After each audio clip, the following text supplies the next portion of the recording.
नमस्कार दोस्तों, मैं एडवोकेट विष्णुधारी सी लीगल चैनल में आप सभी दर्शकों का स्वागत है।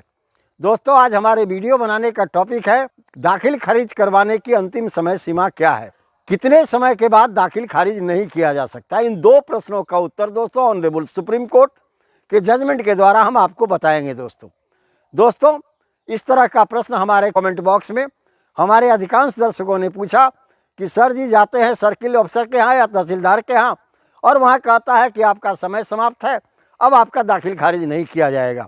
तो दाखिल खारिज कराने की समय सीमा क्या है, तक के बाद सर्किल ऑफिसर या तहसीलदार दाखिल खारिज करने से मना कर सकता है। आइए दोस्तों इन्हीं दो बिंदुओं पर ऑनरेबल सुप्रीम कोर्ट के जजमेंट से इसे समझें। दोस्तों जैसा कि आप जानते हैं, जब आप कोई ज़मीन खरीदते हैं या कोई ज़मीन या प्रॉपर्टी आपको दान में मिलती है या किसी का हक आपके पक्ष में रिलीज होता है, इन सभी परिस्थितियों में दोस्तों आपको उस ज़मीन का अपने नाम पर दाखिल खारिज कराना पड़ता है। दाखिल खारिज का मतलब हुआ कि पुराना मालिक, जो पहले के मालिक उसमें एंट्री है रेवेन्यू रिकॉर्ड में, उनका नाम हटा करके नए मालिक जिनके पक्ष में रजिस्टर्ड दस्तावेज बना है, चाहे वो सेल डीड हो, डीड ऑफ गिफ्ट हो या रिलिक्विशमेंट डीड हो, इन सबों का नाम उसमें एंट्री कर दिया जाए। इस प्रक्रिया को दाखिल खारिज कहा जाता है। दोस्तों अब प्रश्न उठता है कि दाखिल खारिज की अंतिम समय सीमा क्या है, कब तक कराई जा सकती है। दोस्तों जैसा कि म्यूटेशन एक्ट के अनुसार कहा जाता है कि किसी भी रजिस्ट्री या डीड ऑफ गिफ्ट या डीड ऑफ रिलीज होने के बाद 3 माह तक ही आप दाखिल खारिज करा सकते हैं। दोस्तों इसी पर ऑनरेबल सुप्रीम कोर्ट ने कहा, सादिक राम बनाम छेदी लाल वाले अपने केस में कहा दोस्तों, जिसका साइटेशन नंबर है LRTBR 120, ये 2015 का जजमेंट है। दोस्तों ऑनरेबल सुप्रीम कोर्ट ने अपने इस जजमेंट में कहा कि जब आप कोई दस्तावेज से या किसी भी सेल डीड से या डीड ऑफ गिफ्ट से या किसी भी प्रकार से ज़मीन का टाइटल हासिल करते हैं, तो जिस दिन रजिस्ट्री हुई उस दिन से 3 माह के अंदर में जाकर के आप सर्किल ऑफिस में या तहसीलदार के ऑफिस में अपना दाखिल खारिज की प्रक्रिया शुरू कर दें। अगर वो ऐसा नहीं करते तो उसके बाद जितना दिन आपका समय होगा, प्रत्येक दिनों का कारण बताना होगा।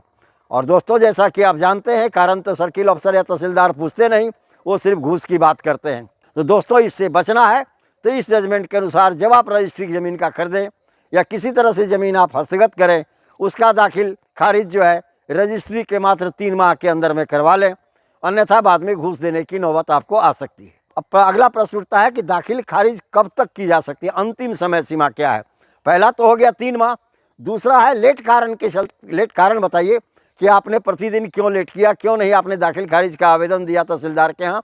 इस तरह से आप 12 साल तक चल सकते हैं। दोस्त 12 साल के अंदर में आप दाखिल खारिज करा लें, अन्यथा उसके बाद आपकी दाखिल खारिज नहीं की जा सकती है। दोस्तों अब दाखिल खारिज की अंतिम समय सीमा क्या है। दोस्तों 12 साल है। 12 साल के बाद सर्किल ऑफिसर आपके ज़मीन का दाखिल खारिज करने से इनकार कर सकता है। अपने इसी बात को ऑनरेबल सुप्रीम कोर्ट ने इस निर्णय में कहा, श्रीमती विमला देवी वर्सेज कमिश्नर विंध्याचल मंडल मिर्ज़ापुर। दोस्तों एकदम लेटेस्ट केस है। दोस्तों 2020 का केस है, डबल बेंच का केस है। दोस्तों ऑनरेबल सुप्रीम कोर्ट के डबल बेंच ने इसे फैसला दिया। इसका साइटेशन नंबर है दोस्तों RD 364। अपने इस केस के अंदर में ऑनरेबल सुप्रीम कोर्ट ने कहा कि दाखिल खारिज की अंतिम समय सीमा तो 12 साल है लेट कारण बताने के बाद, लेकिन अगर 12 साल की समय सीमा भी समाप्त हो गई तब वह व्यक्ति क्या करे जिसने ज़मीन को रजिस्ट्री से खरीदा, डीड ऑफ गिफ्ट से प्राप्त किया, वह व्यक्ति क्या करे। ऑनरेबल सुप्रीम कोर्ट ने दोस्तों प्रावधान किया कि आप इसके लिए 12 साल के बाद अपने दस्तावेज को लेकर के न्यायालय में जाए। वहाँ 34 section of specific relief act के अंदर में, यानी धारा 34 विशेष अनुतोष अधिनियम के अंतर्गत में टाइटल डिक्लेरेशन सूट का मुकदमा फाइल करें मालिक के विरुद्ध जिसने आपको ज़मीन रजिस्ट्री की या जिसने आपको ज़मीन दान में दिया। अगर वहाँ से आपका टाइटल डिक्लेयर हो जाता है, इसके बाद आप निश्चित तौर पर सर्किल ऑफिसर या तहसीलदार के कार्यालय में जाएंगे, न्यायालय के उस आदेश के द्वारा आपका दाखिल खारिज कर दिया जाएगा। तो दोस्तों इस प्रकार आप समझ गए होंगे उपरोक्त इन दो निर्णय से, पहला कि दाखिल खारिज की अंतिम समय सीमा क्या है, दूसरा अगर अंतिम समय सीमा तक आपने दाखिल खारिज नहीं कराई तब क्या होगा। दोनों के ऊपर में 2 जजमेंट मैंने आपके सामने प्रस्तुत किया। दोस्तों दोनों ऑनरेबल सुप्रीम कोर्ट का जजमेंट है। इसका साइटेशन नंबर भी मैंने आपको दिया। इसका इस्तेमाल करके दोस्त आप अपने आप को दाखिल खारिज कराने में सहयोग प्राप्त कर सकते हैं। धन्यवाद। यहीं पर मेरा वीडियो संपन्न हुआ। अगर मेरा यह वीडियो आपको पसंद आया तो आप इसे लाइक करें, सब्सक्राइब करें। दोस्तों अपने अन्य साथियों को भी शेयर करें ताकि उन लोगों को भी अगर इस तरह की परेशानी हो, यानी समय सीमा बीत गई हो, तो इस जजमेंट का सहारा लेकर के आगे की प्रक्रिया शुरू करें। धन्यवाद।